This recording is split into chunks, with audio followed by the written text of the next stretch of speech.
Hey, what's up, guys? Thank you for joining us today. We have two very special guests. It's supposed to be one, but we got two very special guests. The man, the legend, he's an entrepreneur, business owner, motivational speaker, exotic car fanatic, amongst other things. So very grateful to have you here today. And Jonathan, we have our good friend Kyle Barger here today as well, all the way from Columbus. Yeah, man. And of course, Tim Sisler right here, of course. co-host. And we're just gonna have a conversation, play a game of pool, and share some knowledge with you guys. Hopefully it'll be valuable for you on your entrepreneurial journey. So why don't you go ahead and do the honors for us. Let's do it. What's team? I don't know, how about us two and you guys? Oh, dude, you're getting smoked today. I didn't practice today. Hey. Ooh, let's do this. You ready, guys? All right, let's do it. All right, so when was the last time you played pool? It's been a long time. It was probably at a bar. Yep. In college. And it was probably pretty close to that. Well, while we play, guys, we're going to talk a little bit about business ventures you guys are doing. I know you're running BuildWorks. Yep. Tell me a little bit about that. It's a construction company. BuildWorks Construction Group, yeah. Started, this is our 15th year in business. Wow. Yeah. Doing residential construction. We still do some commercial stuff, but for the most part, it's residential. Stealing my stuff, bro? You want to go first? Didn't you break? You broke, remember? First rule of entrepreneurship: take chances. Take chances. Take shots. I'm over here talking and forgot. Right.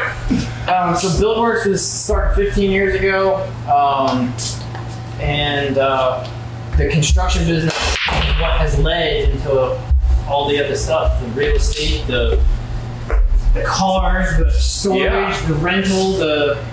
It's what started it all. Was the construction deal. So,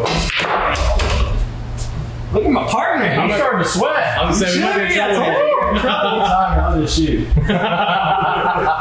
Yeah, we're just. Hal, if you don't mind running this table real fast, we'll just Right, let's have a conversation.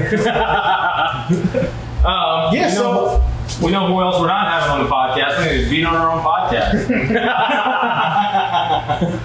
So, whoa, out of town. This is what's great. What else besides BuildWorks? So Real estate? Yeah, then once we started BuildWorks, then we got into, because we're doing construction. So we thought, why don't we buy some properties? So bought a couple distressed houses. Darn it. Moved into some of those distressed houses for a while. Fixed them. Still own them. They're not distressed anymore.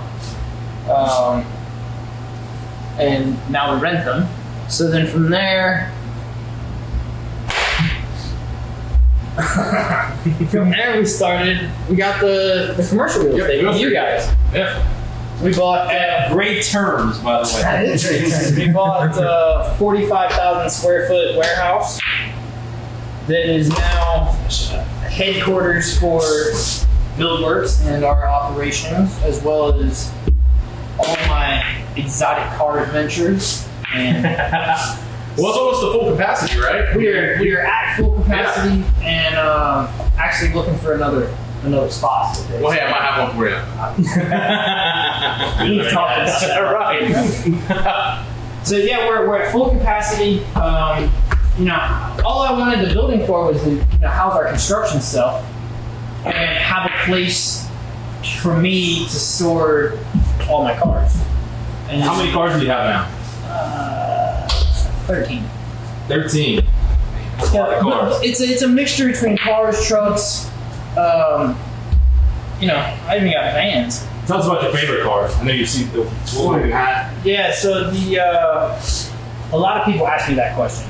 And my favorite car, every car is my favorite car when I'm driving it. But my all-time favorite car is the very first car I had. My dad gave it to me when I was 16, and he had it just before that, and it's a 1992 Volkswagen Cabriolet. It's every time I get in it brings back my entire childhood.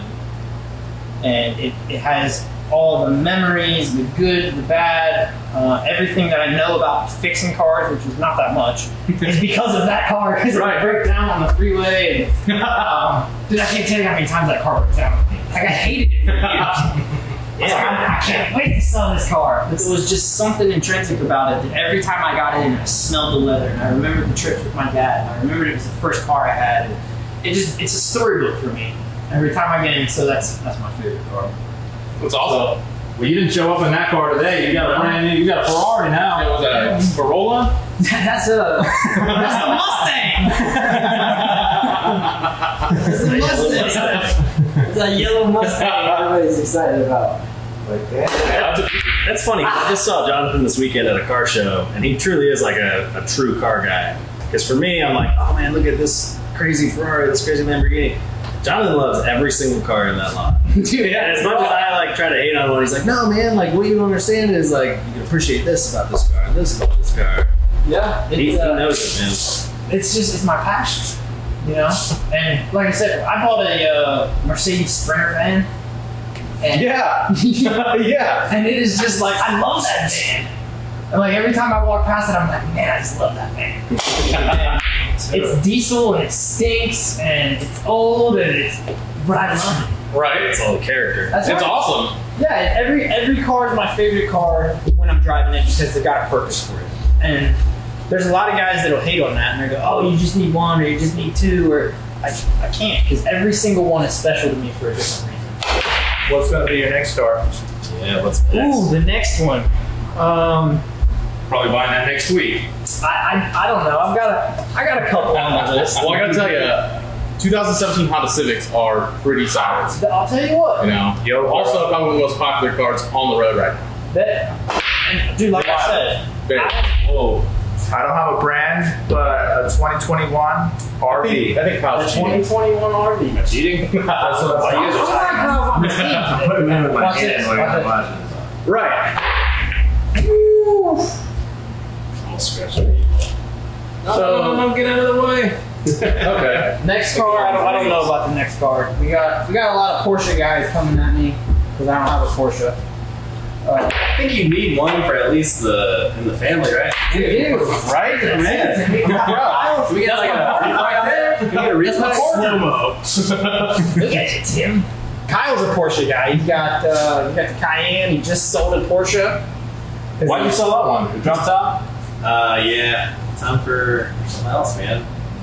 Got 2 kids on the way. It's like that quarter life crisis. So, no, spending more time with Jonathan because, we've been Facebook friends for a minute and then we became like friends recently, and his passion for cars got me pretty excited, and so we'll see what else goes in the garage. Have you guys seen Arthur's? Classic? Was it Slark? Yeah, he had it stored. He knows it. Oh, that's right. Yeah, I have a video of that car. You were dancing on it. I don't know about that. He had those American flag boxes on. Now that's a stress scene in the background. Right. I guess I go in here. Let's see. So Kyle, what do you got? You got anything exciting coming up? Just lots of real estate. I got a little baby on the way, so trying to work as much as I can before that happens. Sure. But Jonathan and I are working on a project here in Springfield, fraternity house on Wittenberg's campus. Oh, okay, nice. Which that turned out to be a pretty big nightmare. Dude, multiple nightmares. So Not because of me. That's clever. Thank you for that one. yeah, it's funny how actually many ties there are in this room because you guys helped us buy it, right? And you were the owner of it, so we kind of got like a first and last look on it. Then we bought it, and you introduced me to one of my business partners, Mike, his son Brandon, who now we've done almost 30 houses together. That's awesome. Wait, and I met him through Stops. Yeah, that's right. That's right. You guys served in the Navy together, right? We worked at a company together. We were flipping bank on houses. Oh, Okay. okay. But yeah, and then we found the house because we've been looking for so long, and then we started working in it, and this has just been such a huge project. So then I met Jonathan, and he's like, yeah, I got a construction company. I'm like, do you now?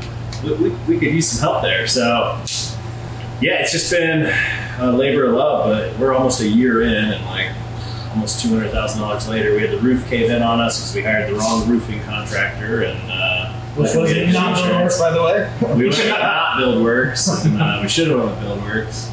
And but no, John and his team have been decking out the inside.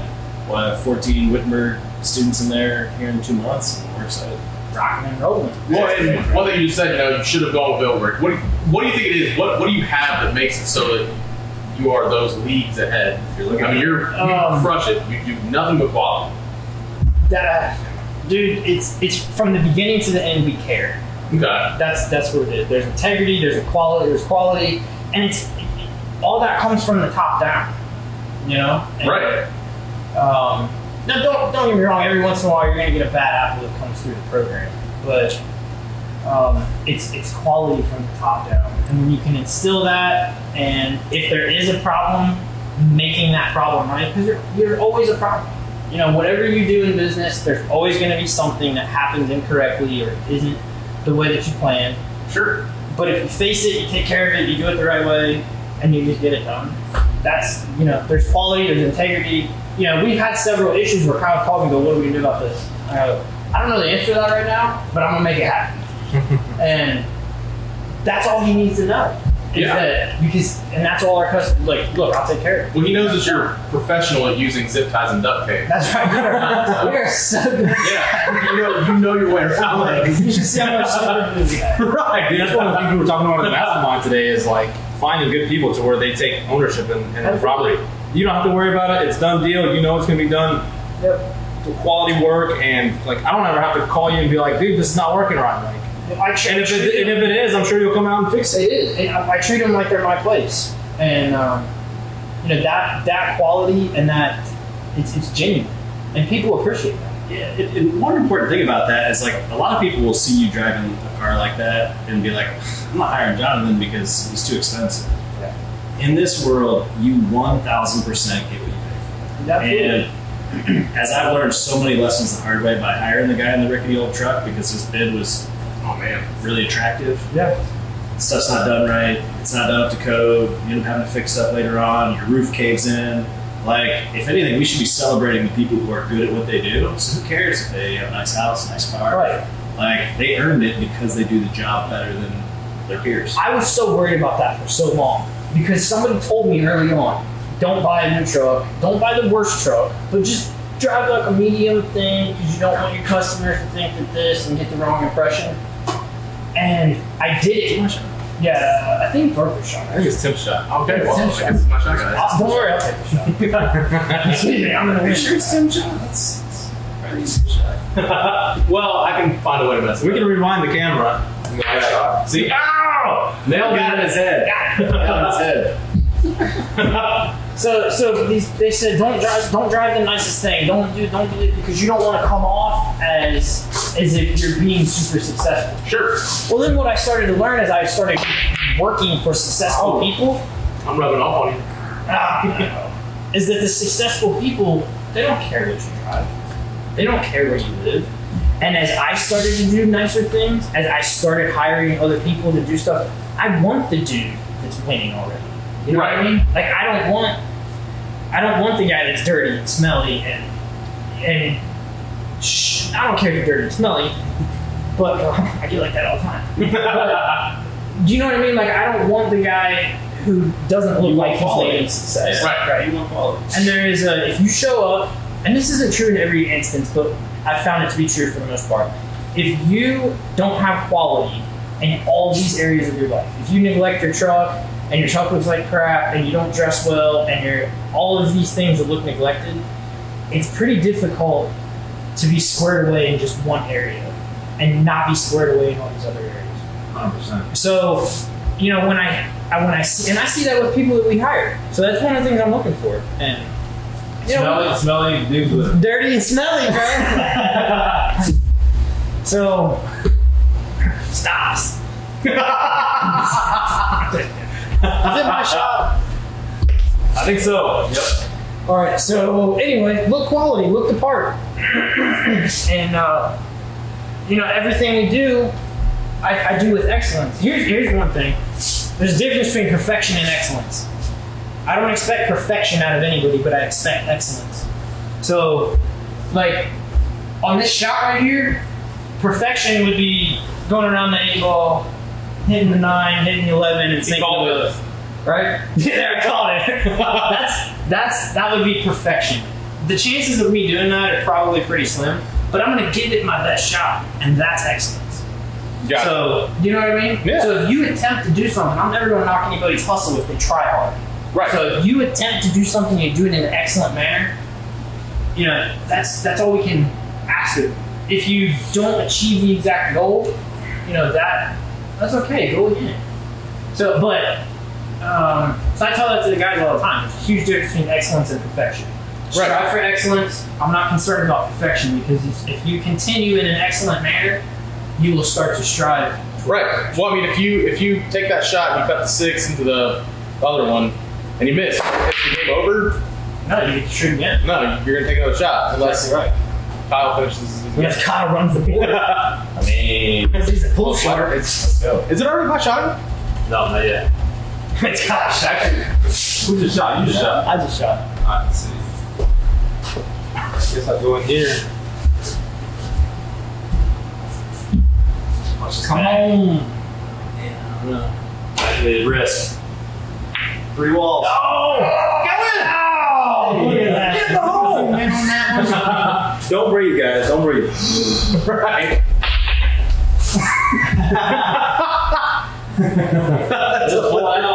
You saw me. I didn't jump. It's your house. No, that's the one with cutthroat. Yeah. All right. Yeah, just bring it back too. Line, yeah. All right. John, what's something you've learned? What's a lesson you've learned recently that's paid dividends? Whew. Gratitude, baby. Yeah, I like that. You know, you want to get deep for a minute? Let's do it. Let's do it. Let's go. All right, so it doesn't matter if you're Buddhist or Hindu or Christian or pool shark or an atheist. It doesn't matter. At some level, you cannot not acknowledge that there is a higher power, spirit, being, God that is creating things around us, right? So if you can say, hey, there is something that makes the plants grow, there's something that keeps your heart beating, and you can acknowledge that there's a higher power, the higher power is what helps provide you. You can call it God, whatever you want to call it. That higher power provides you with things that you can't do yourself. We've all been in situations where we're like, dude, there's no way that I made that happen when it worked out. So just like if you are poor and you hang out with a bunch of rich people, you're eventually going to start getting little glimpses of wealth, and you are going to benefit from hanging out with wealthy people. That's the same way that you are when you connect to God and connect to Spirit, right? And God and Spirit talks to you through gratitude. That's His language. So if you talk to God through gratitude and be grateful for the things that you have, and you're consistently living in gratitude, you get closer to Spirit, you get closer to God, you get closer, and you just continue to reap more benefits. How do you connect to that energy on a daily basis? Through gratitude, through meaningful gratitude. Like in the morning, you wake up and you're just grateful. Dude, it's not just a one. It's all day long. Like the fact that the 4 of us, the 5, the 6 of us can get together here and talk about this in this space is phenomenal to me. You know, you can go through every single thing, and you can call it thankfulness, you can call it whatever you want, but there's nothing that you have that you can't be grateful for. And you just stay in that consistent mindset, you know?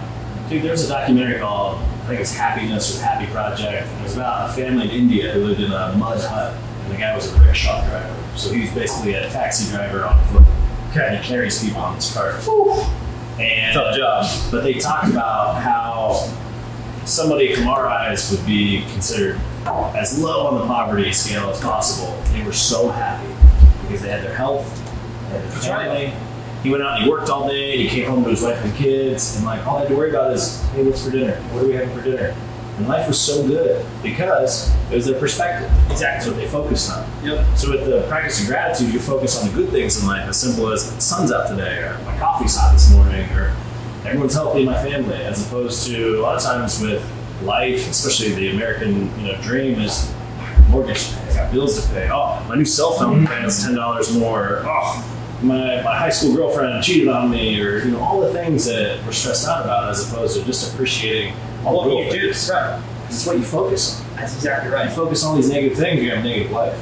That's exactly right. And in America, we always want more, right? I need another house, I need a bigger house, I need a faster car, I need all these things, which are great. But you still got to bring yourself back to appreciate whatever it is.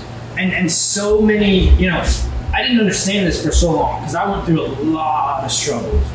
We lived in a bad neighborhood in a tiny little place that was old and nasty with bad neighbors, and I've driven beat up cars and have worked, it's you see the houses and the real estate and the Ferraris and the stuff, and dude, it's been 15 years punching every day, being dirty and smelly and working 120 hours a week and pushing through for that stuff to happen. And now, every time I get in my truck, I got massaging seats in my truck. I get in the truck and I'm like, it's a little hot, I better turn the air conditioned seats on. I'm a little not feeling good, I better turn the massagers on. And every single time I do that, I think about every broke down pickup truck that didn't have air conditioning. And I sit there just in appreciation and like, thank you for, and you can say thank you to yourself too. You can say, look, I worked really hard for this, thank you. But there's opportunities, there's chances, your health, there's things that are around you that you had no control over. And when you acknowledge that, it brings you closer to spirit. And the closer you are in proximity to that, the more you're going to benefit. And I think there's something to what you're talking about before, when you're like, you are who you surround yourself with. And you're talking about being around wealthy people. There's a beauty to me of first generational wealthy people. Absolutely. Because those are people who didn't grow up that way. They had to work hard for it. They had to grind. They had this gratitude, appreciation, and this creative mind that comes with it.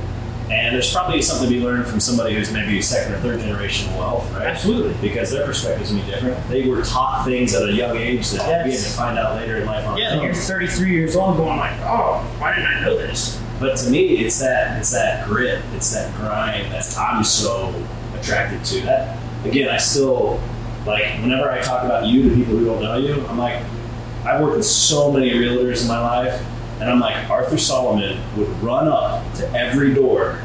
And then there were properties who'd be like, hey, what do you think about this one? He'd be like, I don't know. And he'd just go knock on the door. And be like, hey, you want to sell your house? And like anyone else would be like, nah, you're not supposed to do that. The rules, state you're supposed to just write a letter and like ask them good night. Like, no, you don't get ahead in life by like wondering what if. And like, again, man, that's why I love that we're friends. Like, since we've become friends, I love talking about like that kind of stuff with you and how you grew up. And dude, you need a whole other episode on you and Sam's first house. Like, I love that story.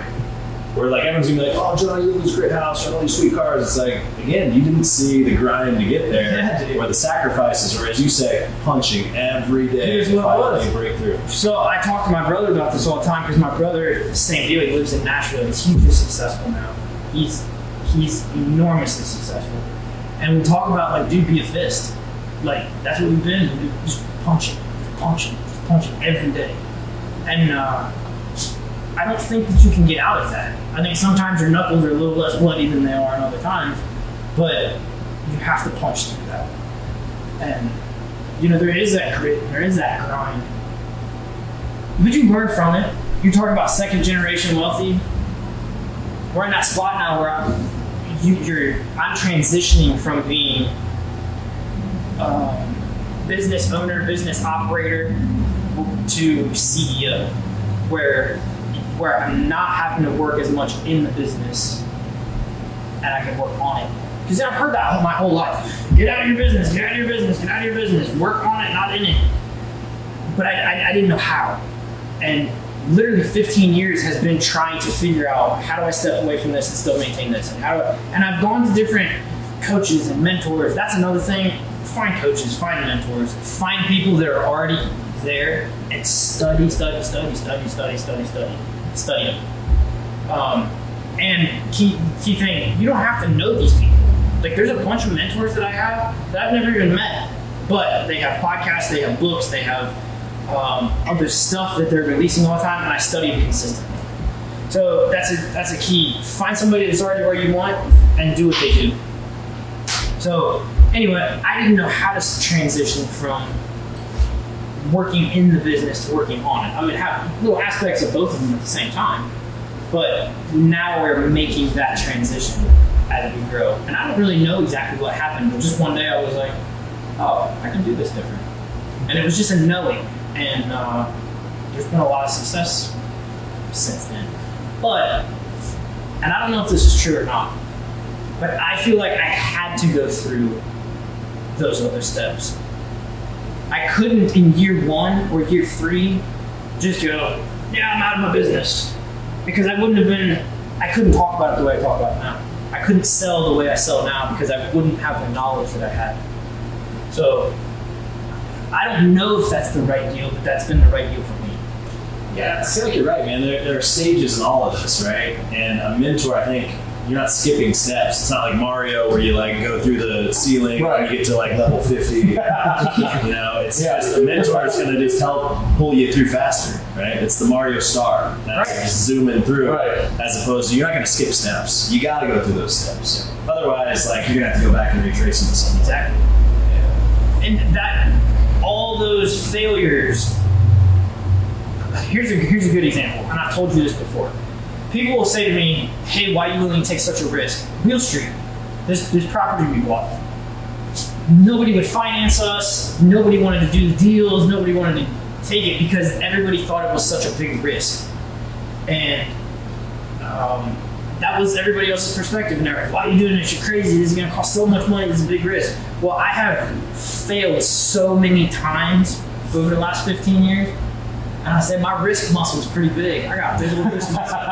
You know what I mean? Right. So, because you, just like with anything else, you do it enough times and you learn the best practices and the way to get around them. So for somebody else that hasn't failed a billion times, they don't know how to get out of it and they're going to get caught in the same traps that I've gotten caught in. But that's why Wheel Street wasn't scary.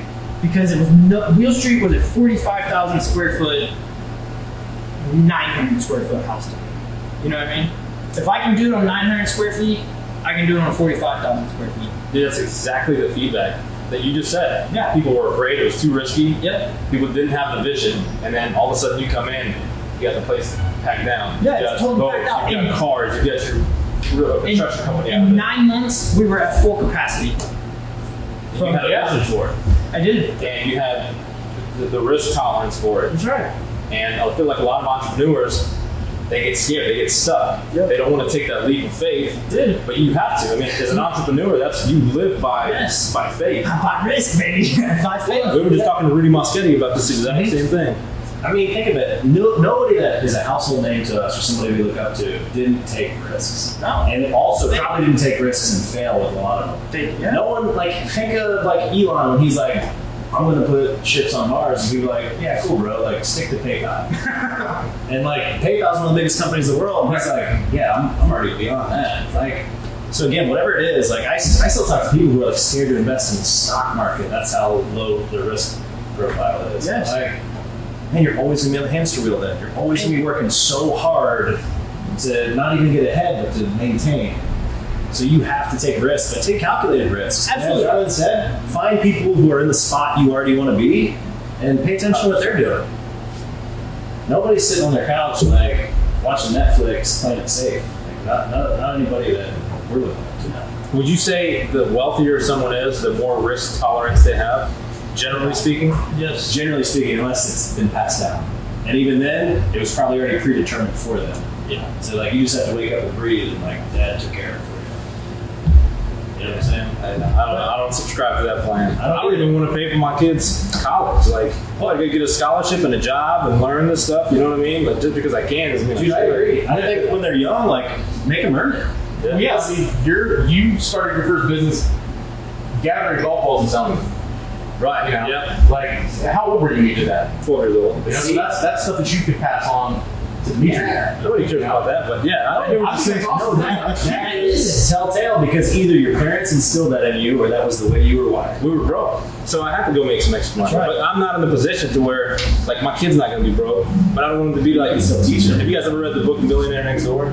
Yeah. So I mean, you talk generational wealth. What happens? They lose it all, blow it all, third generation. You They know? never had to work hard for it. Right. But that's the So how do you- that's the mystery, right? I think that's where all of us are trying to figure out, like, how do we still instill this into the next generation or into our kids, Right. so they have that hunger, that drive, that ability to figure it out. So to me, like, I'm in real estate for generational wealth. Yes. So that way my kids can still get jobs when they're young. They can still, pay for part of their college or their whole college or have that drive. And then someday, hey, here's 2 rental properties.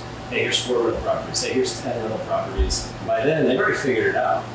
Yeah. I'm still gonna be alive when all that stuff happens, but it'll almost be like this checklist. Or you put it in a trust, so there's like certain stages when they hit, and then now they're definitely taken care of. They still had to grind to get there, so you're never gonna see them flop or fail. That's why real estate's so attractive, as opposed to a business where you like hand that over to the next generation, and it's still all in or all out. Speaking of which, I seen your latest property there in Columbus. Looks like a 3-car garage, and it's a big property there. Nice. Yeah, so we got a custom build in Canal Winchester that we got super lucky. It was because we had a great relationship with a realtor, and her client wanted a new house and had torn this thing to shreds where nobody would ever finance on it. Nobody would ever be able to buy it off the MLS unless it was an investor. So we got to buy it off our deal, and we're fixing it up. It's awesome. Like it's most of the time we do multifamily or kind of lower end units, and this one I feel like a Picasso on a pallet, right? Where I get to pick high end finishes and build bathrooms. It's been fun. You gonna start your own TV show? Barger Do it, Property bro. Ventures? I need see we can do that. We need like the pretty girl that everyone wants to pay attention to. They're like, yeah, Kyle, I'm done. We need Dirty and stinky. you need something to look at, Yeah, whose shot is it anyways over here? It's my shot. Actually, It's always my shot. I don't know, dude. I think I actually took the last shot. You want to go again? Absolutely. Oh yeah. now how about you? What's going on for the Solomon team? Well, Captain's on the team, Uh-oh. and we just won the game. You can't win the game when I'm here on the podcast. Oh my god.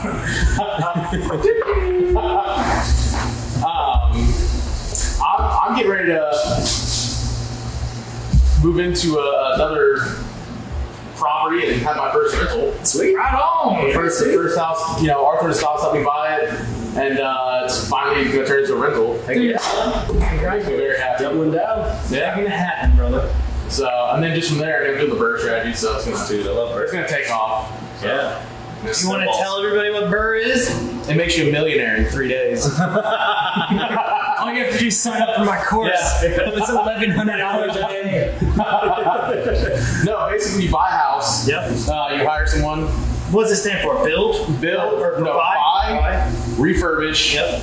rent, refinance, Repeat. and repeat. Yeah. So. Buy, Speaking renovate. of the other member of the Solomon group. Speaking of the new edition. What's going on? Yeah, so that's basically. We're just trying to find out market deals, man. The market's so tight right now. I've got some 1031 exchange money. I just locked up that property down here, like 4 houses down. Tim's already brought a buyer. Yeah. Made the whole thing happen. Trying to put win-win deals for everybody, man. And we've got a ton of people looking to buy, make some moves, and investors. Everyone's coming in here. Springfield, Springfield's blowing up. it's blowing up. I can't wait to see what the next 5 years. Dude, when we were looking at that fraternity house 3 years ago, you were basically like, hey, pick a house. We can go buy it for like $20,000. Any house you want, right? And then we had the one, I wish you would have bought a portfolio. You had like, 40 houses or something? 20 houses? Casey? 18? I think it was Casey. Oh, don't say the last name. Yeah. Schmacy. Now like you can't even get a fixer-upper for the price that some of those properties were, and it's just the Springfield real estate market. It's just hot, and that's because Columbus is blowing up, and then people are going to Dayton, and they're like, "Hey, Springfield's this awesome place right in the middle." And then you got Urbana. I mean, all these surrounding areas, even Zanesville on the east side, like there's just out-of-state money coming in. Yeah, I'm that's here to what's serve, happening. baby. Some of these California buyers, they're coming in, they're buying this stuff cash, no appraisal, no nothing. So it's making it difficult for the average Joe. Those are pretty solid. We buy them and My sell shop? those guys. I think so. Yeah. All right, well, sorry guys. Is it? Put her in there, dude. Take a shot. Try to get it to the time. But yeah, we're excited. We expanded the office here. We just had the grand opening and the parade, so we get to be a part of the community here. Small little town, but Dude, this office is beautiful, man. I mean, thank you. Appreciate that. so much room for activities. Right. I feel like just the possibilities are endless at this place. Did we just become best friends? Trevor brings extra jumps in. All right. Good try. That's what I was trying to do. Then All right, Tyler, they were keeping it interesting. Well, I got one. There you go. We've got some special gifts for you guys. Yeah, We'll have some attire afterwards. Get you some song swag. Everybody that comes on the podcast gets some swag. I'm gonna need that in a sleeveless shirt. That's I got some scissors for you. That's called giving you the shirt off his back. And you guys didn't know, I only wear sleeveless, Mediums. extra medium, extra small, Extra small. when I'm wearing clothes that people give me. So when I sport the Solomon, I'm gonna need to be Putting it on now, man. I'm gonna need to Brought to you by Cold Roll. guns out. Do you have street cred now? Yep, sweet. Yeah. It's only 90 degrees outside though. All right, Hey, let's put a nice mask on. think- You know? put the mask on. Fit right in with a bunch of the people. I was after you, right? Yeah, I don't know. I just shot. You rattled the bag? No, man. It's me again. I just Oh yeah. Marathon game. I did. Yeah. Well, we've had a long conversation, you know. So What else we want to talk about? Dude, what? We want to talk about your shot. That's an awesome Wow, game. so that shot. Yeah. First he loses, then he wins. What else? I like the recent lessons topic. Just What things books are learn you guys as- reading right now? Like, what education are you going to seminars? Are you guys going to like the Ryan Stewmans and like all these guys like the Sean Whalens? Like, what do you do to like stay motivated on a daily basis to like knowledge, like so just to meditate on that knowledge on a daily basis? Like, what's the routine look like? I study, and this sounds crazy to most people, but I'm studying probably 6 hours a day. I have. What are you studying right now? There's a book by a guy named Wallace D. Wattles called The Science of Getting Rich, and I study that. I read that book, some portion of that book, every day, and I listen to it all the time. So it's the I'll have to get that. Wallace D. Wattles, Wattles. Wattles. Science of getting Science rich. of Getting Rich. I like it. So I study. That's why I put some backspin on. What are some of the main concepts of that? The Science of Getting Rich is a book strictly about wealth. And he's talking about wealth in strictly a financial standpoint. And what he's talking about is that you cannot to be truly beneficial to everyone, you need to be the best version of you. And the best version of you is a wealthy version of you. And he's talking about, he's not neglecting happiness and health and all these other things, but in this book, he's just talking about financial gain and financial wealth.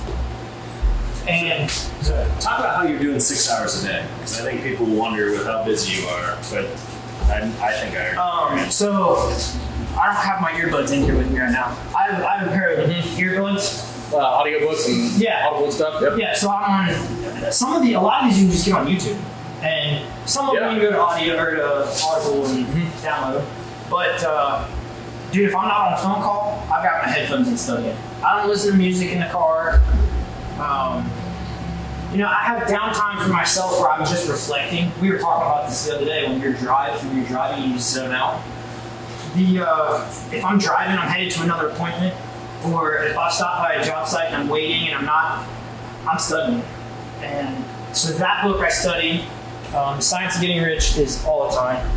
And a lot of people have mixed feelings about Mr. Grant Cardone, but 10x, baby. 10x. There's Tax everything. dude, so here's something that people say. They say don't study a lot of different mentors. And I agree with that to a certain extent because lots of people have different ways of doing it. And you can get over-calculated because if you're saying something, you're saying something, you're saying something, and all of you disagree, then I'm stuck and I don't know what to do, so I just sit.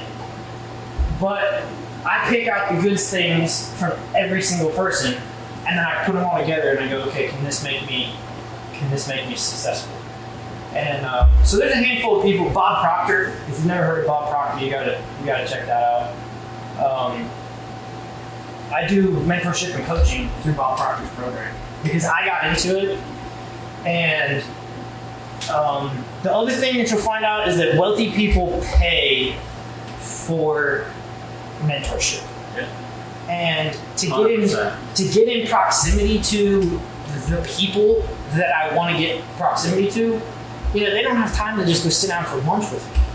So the only way to get their time, whether you like it or not, is to pay for it. And so I spend a lot of money every year on personal development, tons of it.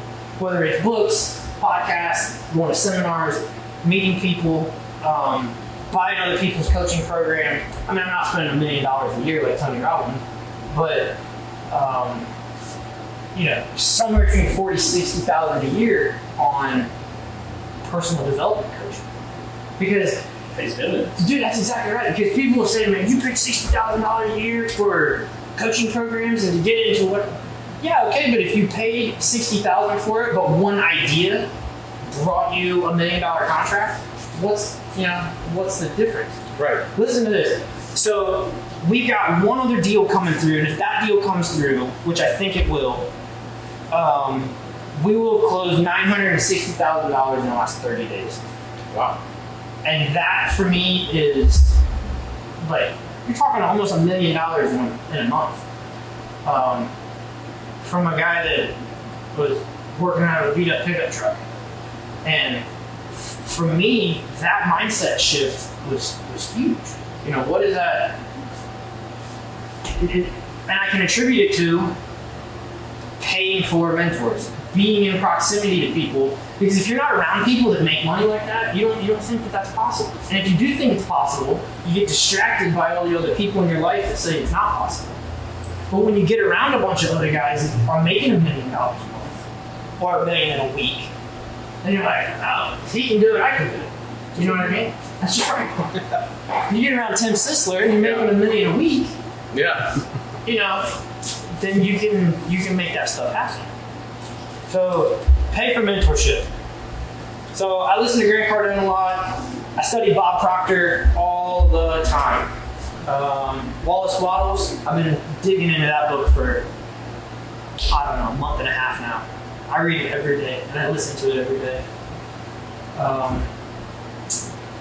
Jonathan, did you ever get uncomfortable making money because of how you grew up? Bro. Dude, all right, listen to this. So forever, that's a great question. So I thought for the longest time that, I'm talking until I was 21 years old, 22 years old, that if I could make 60 grand in a year and I could buy a BMW, that I'd make. I was like, I was done. If I could make 60 G's and I'm talking in a year, I'm not talking in a week and a month, I'm talking if I could make 60,000 in a year and drive a BMW, that I was just on top of the world. I thought I was a king. Well, I did that, and then I was like, it opened my eyes to another step. I was like, oh, there's more? Right? And it wasn't even big. I was like, I can buy another BMW because I love cars. So whatever it is for you. But then I was like, oh man, maybe I can make $63,000.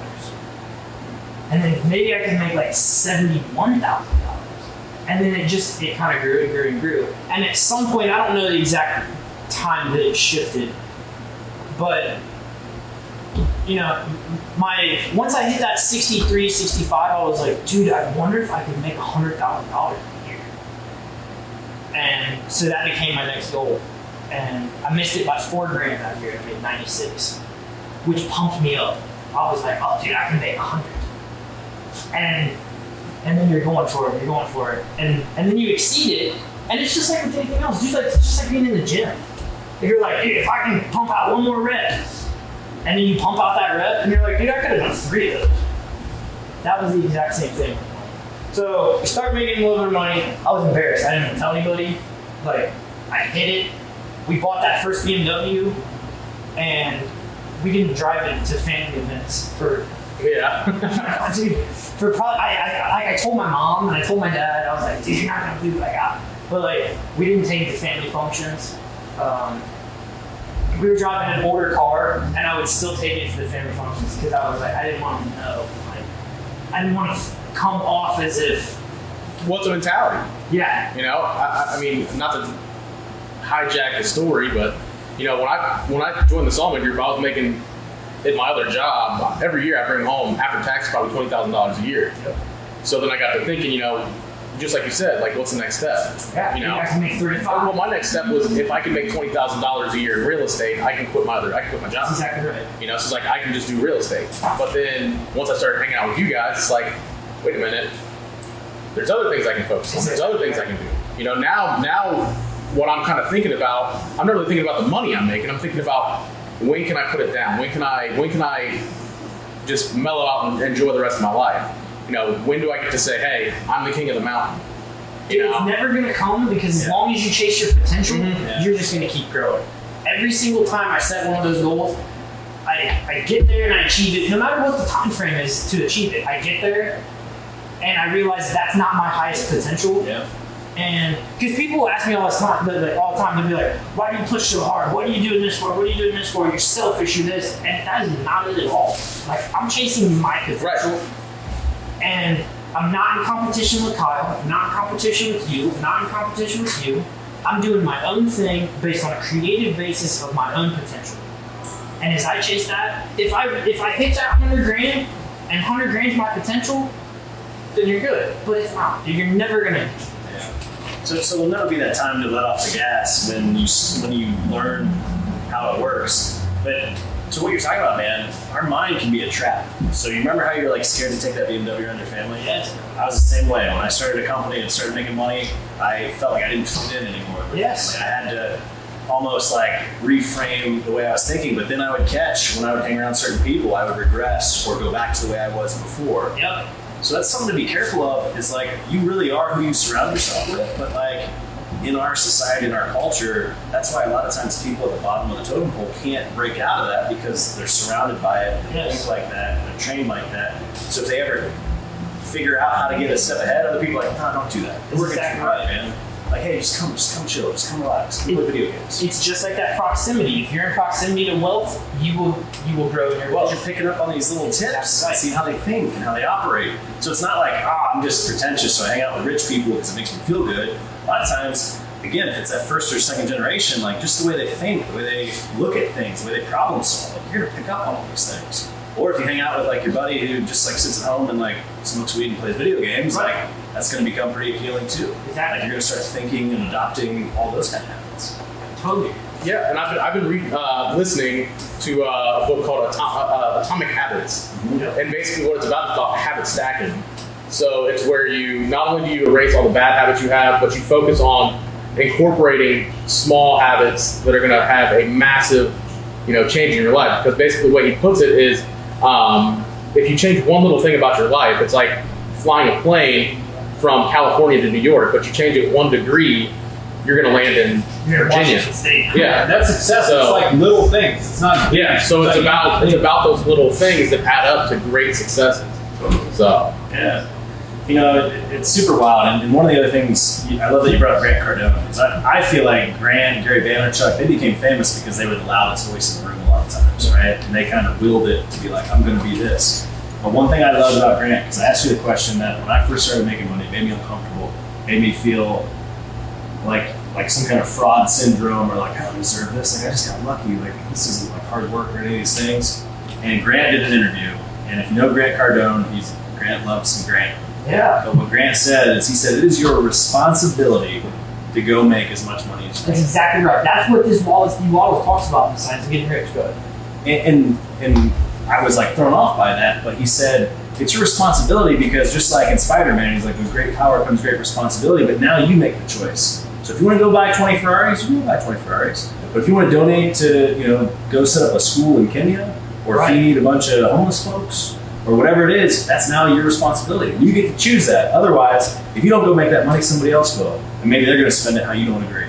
So why not go make it and go do what you want? And that's exactly right. It's your responsibility. And people will go, well, here's one thing that, not that I was taught this growing up, but I had heard this throughout school and throughout church and wherever I had been, that rich people were stuffy and selfish and rude and mean. And dude, I have found the exact opposite. 100%, yeah. Dude, they have been the most kind, willing. We were just talking about this last week. The most kind, willing, giving. Now, don't get me wrong. You're going to get some crappy people in both ends of the spectrum, but I would say those aren't even really wealthy people. Those are moderately rich people who have a scarcity mindset. So this is mine. Yeah. But the people who have a ton of money, dude, there's this abundance mindset where they're just it's like the guy who owns the nail salons. He knows a guy who is in the nail salon business, and he is making so much money, but instead of him just hammering his employees, work harder, more hours, bring in sales, he's giving them purses, buying them cars, taking them on vacations, because he's you guys help me get to where I'm at. I can't spend all this money. I want to give it to the people I love. Rich people start charities. I think of Bill and Melinda Gates, the Bezoses, the marital affairs aside, that think of how many people that they will help when their term of life is done. Exactly. And to whatever degree that it is you want to help, if whatever spot you're at, let's say that you say, I just want to make $100,000 because that's where I'm at. You're selfish. That is the most selfish thing to me. And I've heard some flack about this, but I think poor people are selfish because everything is about them. And when you say to somebody, hey, I want you to try to push for more money, or let's set some goals so you can, I don't need that, I don't want that, I don't want that, I don't want that. It's all about them. It's all about I don't want that because I'm afraid. They're not talking about, they may say, hey, I want to help my family. If I make $100,000, I can help my family. But it's staying right there. They're not creating generational wealth like you're talking about. They're not helping the schools. They're not helping, you know what I mean? Because they can't. So being poor is one of the most selfish things, in my opinion. Yeah. Because you can't express yourself in a great way to help other people. And I especially dig that if it's the victim mentality, right? Sure. I'm poor because of things outside of me. I'm poor because I can't go find a job. Dude, I know so many people with businesses. BuildWorks Construction, you just hired $1,000. I'm sure BuildWorks Construction's hiring. Right? Yeah, we're hiring. I literally just posted this morning, please. Dude, we're hiring. In Columbus, Barger Property Ventures, if you have a pulse, we will hire you. Car detailing, we have so many companies that we're begging for ads on Indeed and ZipRecruiter and all these places. So I agree to an extent. If circumstances aren't in your favor, where you can't work and you need government discipline, I'm not talking about that. Cool. But if you have the ability to get up, you have the ability to pave your way forward to whatever life you want. We interviewed a guy a couple weeks ago who was looking for a new position. The guy came in, and all political stuff aside, that's not this all. He comes in and he says, "I'm going to need you to pay me a $55,000 a year salary." And I kind of chuckled and I was like, "Okay, well that's not what this position is about. This is an hourly wage position. Why would you think that?" And he said, "Well, I'm going to make $52,000 this year from the government, just sitting at home." And he said, "For me to even get up and go work, I'm going to need you to pay me $55 on a salary." And I thought about that for a minute because I was shocked. I didn't even know what to think. Obviously, we didn't hire the guy, but I wouldn't have hired him anyway because of that mentality. Right. If you have, and people keep saying, well, that was the entrance. You're paying $55,000 for him to just show up. Right. And people say that to me now. They're like, "Oh, well, the government is about to pull back on all the stimulus money and this, so employment's going to go back up because people are going to have to go work." If you weren't working before, I don't want you working with me now. So, dude, so somebody posted this the other day, and they're like, everyone's like, oh, COVID's over, we're like coming out of this recession and all this stuff. Dude, if you couldn't figure it out in 2020 when the chips were stacked against you, 2021's not going to be your year. The people who were putting in the work last year are way ahead of you now. Like, no one's like, oh, it's time to wake up and get back to work now. Like, oh, it's been a good year off. Dude, people who are making it happen were like working through it. COVID wasn't an excuse. It was like, oh, I got to spend more on like safety materials and things like that. But dude, Well, there's people who evolved last year. I mean, Eric Mata, for instance. Eric Mata, dude. yeah, he had started. Boy. Yeah, I mean, he had started that OVI program, and then out of that, he developed his video productions. Yep. And then out of that, he started t-shirt started a t-shirt company, and now he is killing it. Yeah. You know, that's a prime example, right? It's because he sees the moment, made it happen. So And just like you said, and those people that weren't doing it, like, we're smoking them out because they slept on it. You know? Yeah, but don't let that be an excuse to be like, oh, No. well, I've already missed my opportunity. No, what is the age-old fable? The 2 best times to plant a tree were 20 years ago. Right and now. today. That's right. Not tomorrow.